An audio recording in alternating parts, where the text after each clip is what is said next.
Hi guys! By the way, my name is Ryan. Welcome to my vlog.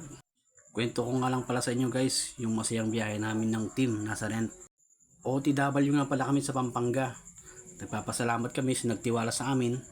Bigyan po kami ng panggas para makarating sa bayan po nila. Dito nga pala kami nakasakay ng kampay kong si Romel Rivera.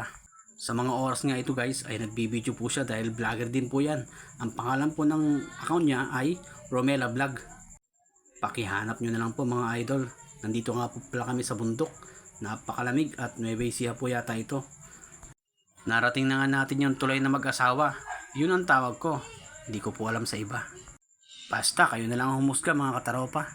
At mga ilang minuto lang makikita nyo si Romela Vlog. Yan po siya oh. Napahinto nga po kami dyan para umihi. Baba na kayo mga dalaga. At yun may nakuha ng gwapo sa camera. Sino ba siya? Siya nga pala si idolo nyo. Si Romela Vlog at saka si Ama. Pakihanap nyo na lang po yung mga account nila. Ronnie Rivera. At akala ko nga guys, magme-merienda kami. Wow, mali. Iihi lang pala. At yun na nga, kakain na kami at nakahanap kami ng restaurant na kakainan namin. Tara, let's go! Kain na! At mukhang nag-aapura na si Mamita at Delilah. Pagkatapos natin kumain, let's go ulit. Biyahe na naman mga kampay. Nagmumuni-muni nga pala ako yan guys dahil iniisip ko kung ano yung inulam ko. Naalala ko, tortang talong pala. Kasi sila, iniisip nila kung ano yung mga inulam nila, di rin po nila maalala. Sa sobrang galing ng cameraman ko, mga idol, bumalik po kami ulit ng Nueva Ecija. Aray ko po.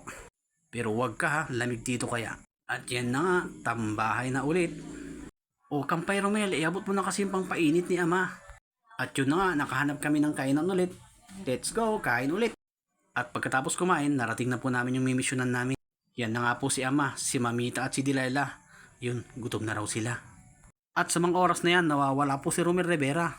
Kampay ko, nasan ka na? Bakit ngayon pa?